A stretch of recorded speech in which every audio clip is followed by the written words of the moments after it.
This episode is brought to you by TikTok for Business. Vibe check. Are you looking to slay your next campaign on TikTok? Obviously. Get ahead by measuring ahead to improve your campaign's performance. On TikTok, better measurement is the key to an improved ROI. Learn more from TikTok for Business at tiktok.com/business. The trend that we're seeing with video is not slowing down anytime soon. But what's also interesting is on the advertiser side, the advertisers are no exception to this trend with short form video or mobile video. Most advertisers have embraced short form video for storytelling about their brand, their products, and that's what you see in our platform today.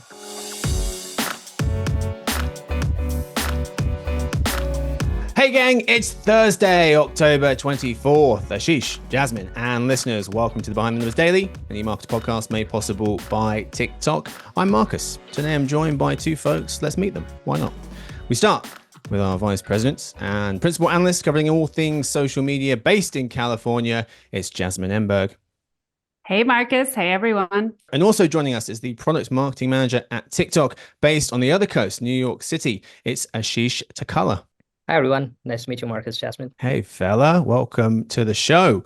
All right. Today, we're talking about media measurement in a video-first world. But before that, we'll start with our speed intro, get to know our guests a little better. 60 seconds on the clock from Victoria, who edits the show. Rapid fire here. Let's get to know the folks. Question one, Ashish, you'll start. Jasmine will go second for each of these. You're based in New York City, but where are you from? I'm originally from India. Whereabouts? Hyderabad, India, south. Oh, okay. Very nice. And Jasmine, based in California, but from? I was born just outside of Helsinki, Finland, but I kind of grew up all over. So I don't really know where I'm from. I'm from LA these days. She's from everywhere. But she's from Finland because she makes me bring a Finnish fact every time she's on. I do not have one for you. You have not done that in a long time. I ran out. I just got lazy. What do you do in a sentence, Ashish? I am on the product marketing team at TikTok. I lead our go-to-market efforts for our attribution product. And Jasmine, when you're not hassling me for Finnish facts, what are you up to? I lead our coverage of social media and the creator economy here at eMarketer. Very good. Ashish, your morning drink. Yeah, it's coffee on the weekends. Weekdays, I have a herbal tea that I go with. How are we taking that coffee? Black. Madness. How do you do it? Jasmine, what about you? Iced coffee with oat milk every day. Oh, fancy. And then Ashish, final question. Best movie that you recently watched from your childhood? Something you watched during your childhood, which you love, and you recently rewatched it. Yeah, I couldn't think of a childhood movie, but I watched this movie called Migration over the weekend with my toddler. It's a story about birds. It's a fabulous movie. You should check it out if you haven't watched it yet. Good recommendation. Jasmine. So I didn't watch the full movie, but I played the opening song of Ghostbusters to my 3-year-old nephew, and he loved it. And it reminded me how much I love that movie. How did this come about? Well, it's almost Halloween.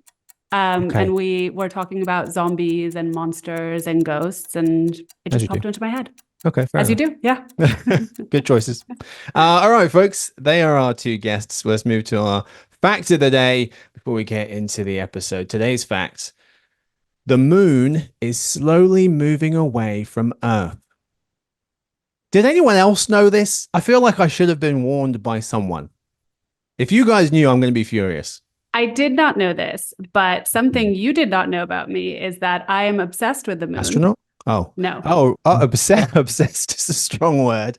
Okay. It is one of the main topics of conversation between my friends and I. And main topics. Okay. We call ourselves moonologists, which is not a thing, but it should be.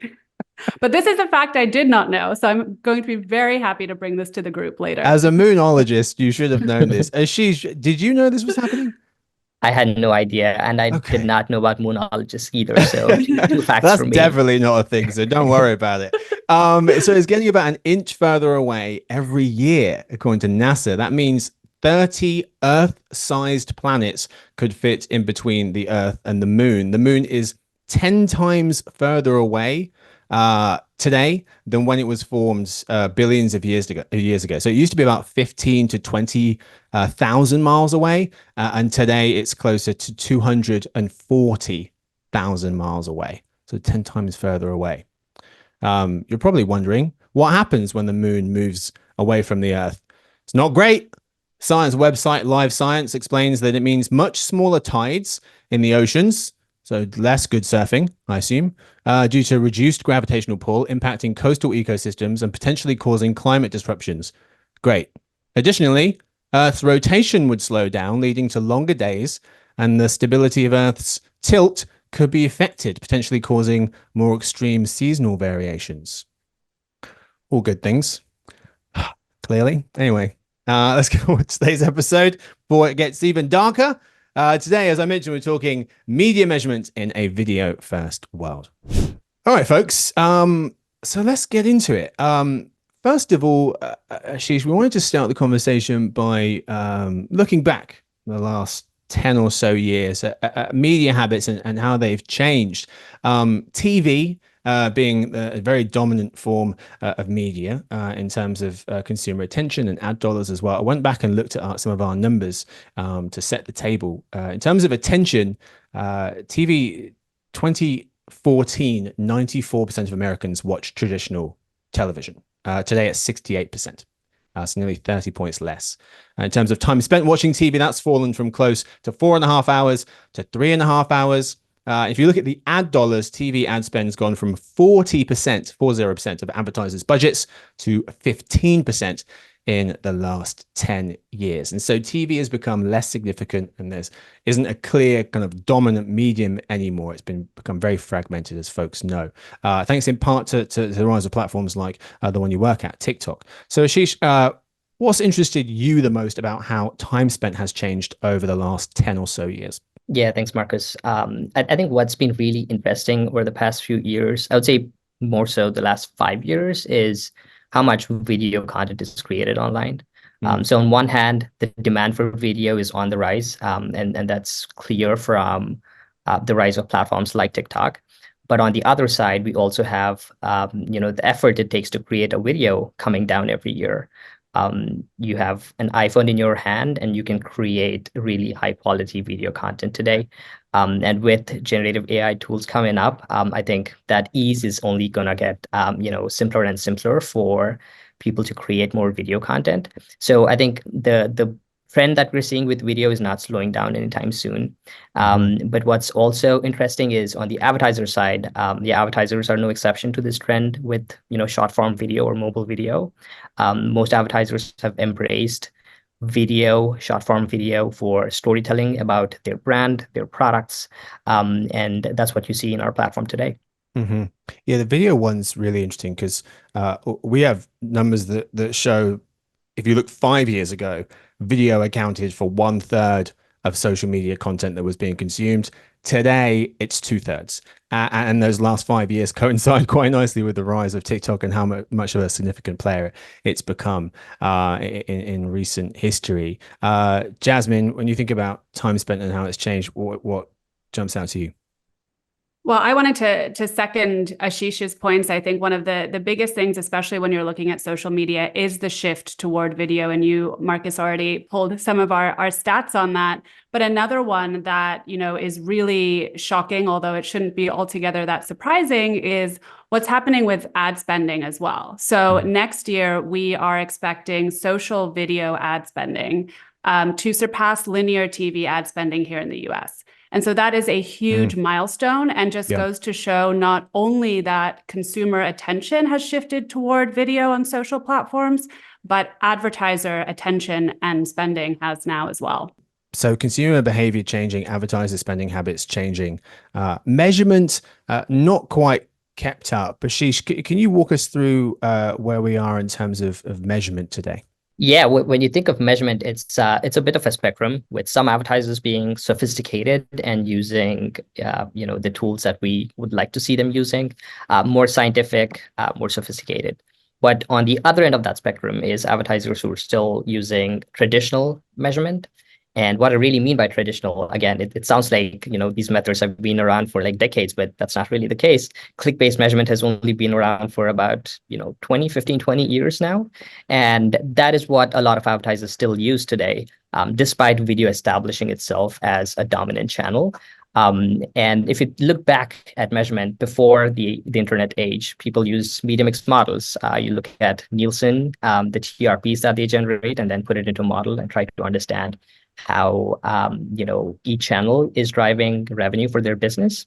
Now, with internet, that shifted slightly to click-based measurement, and now we are at this inflection point again where video is the dominant channel. So marketers have to think about how do they change or evolve from click-based measurement to using a better way to measure their video. And you mentioned there's quite a range of people from one end of the spectrum to the other in terms of how advanced their measurement is, or measurement strategies are.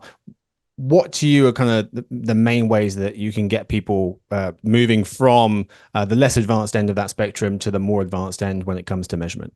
Yeah. So talking about products that we have to offer advertisers, if you run performance ads on TikTok today, you have the ability to check what your performance reporting looks like through a tool called Attribution Analytics. What it helps you see is what is the average time it takes for people to convert.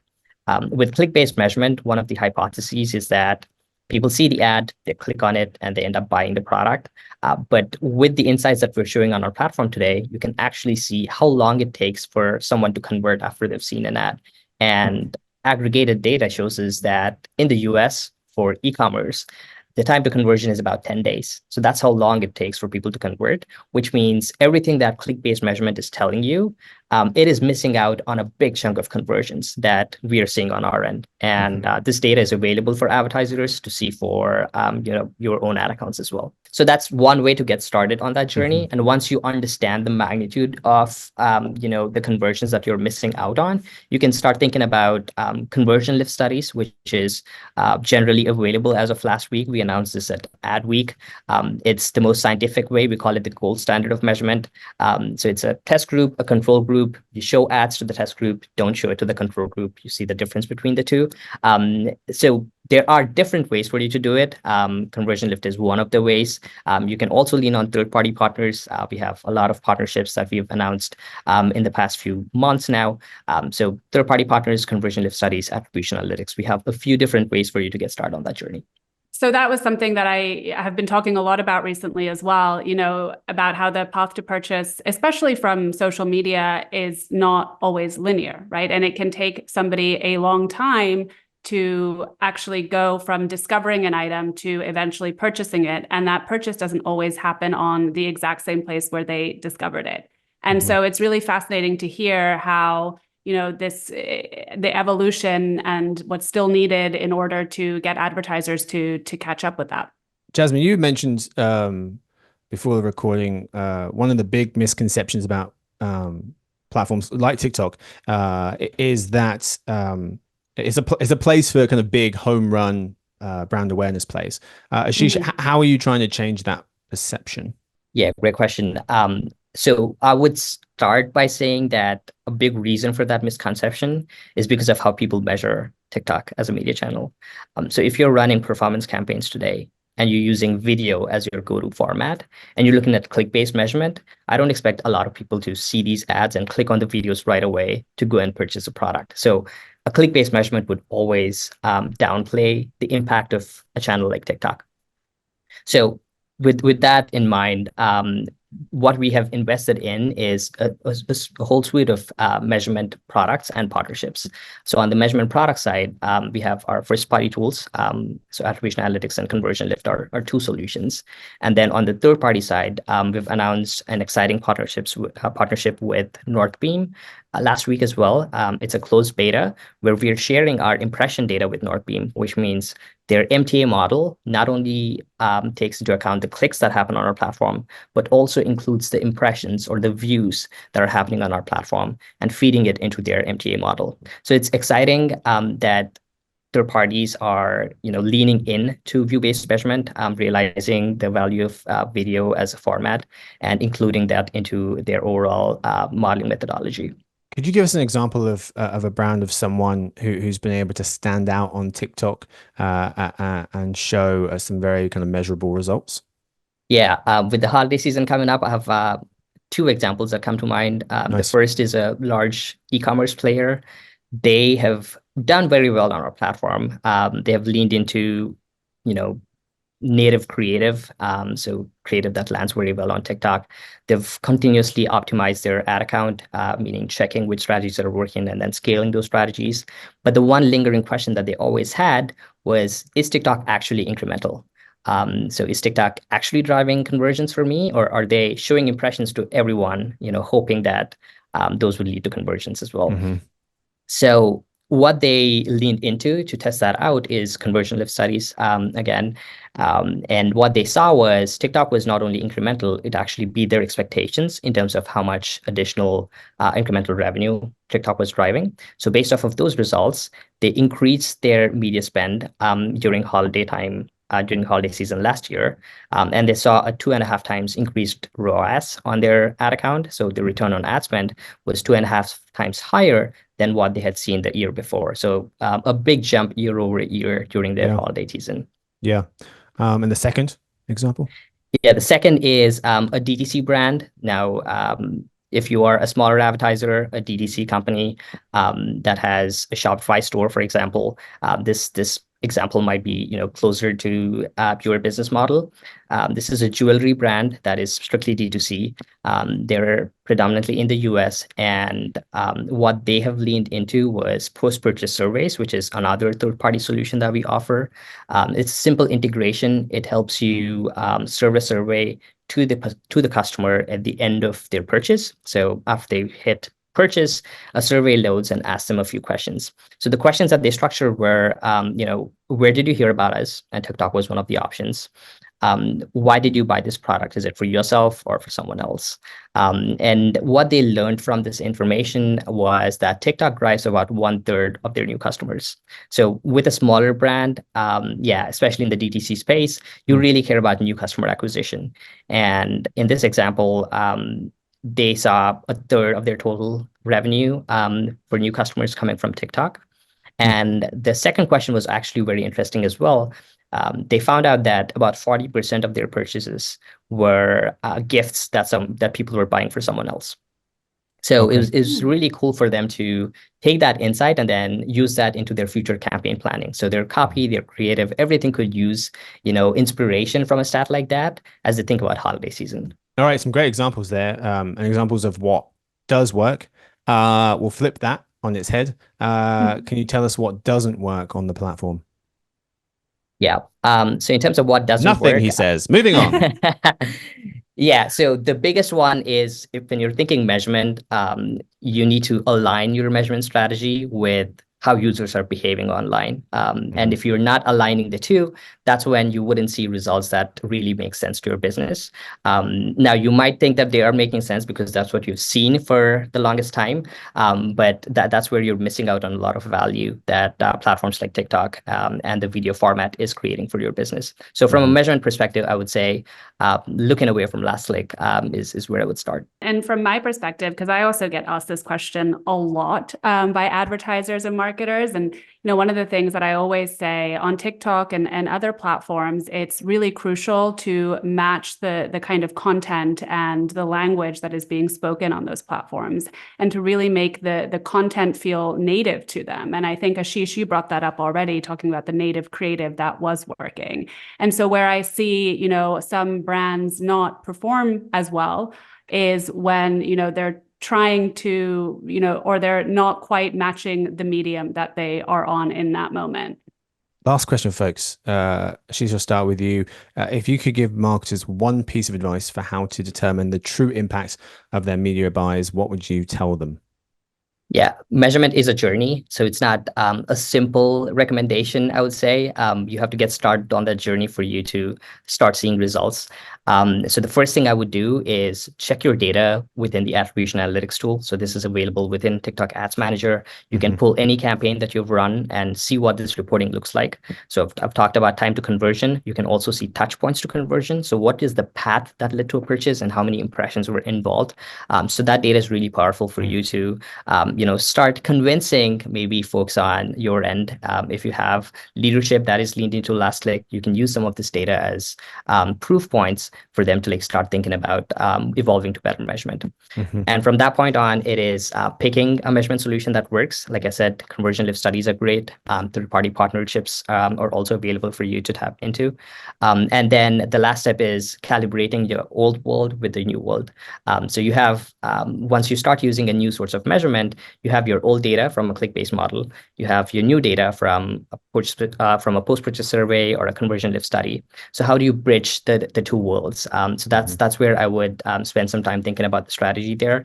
To give it a couple more, maybe I'll spend 30 seconds on this. Let's say the conversion lift study said there is 50 conversions in the last month on TikTok. And your click-based model said there is 25 conversions.